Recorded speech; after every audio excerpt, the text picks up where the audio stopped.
In front of me is HUAWEI Nova 10 Pro, and today I would like to show you where you can find all typing settings on this device. Firstly, you need to access Settings and scroll down. From here, click on System and Updates. Now you need to click on Language and Input and then select Keyboard.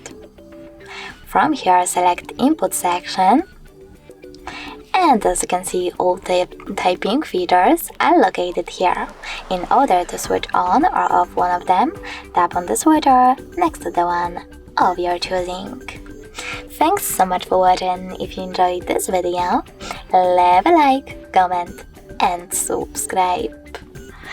Bye!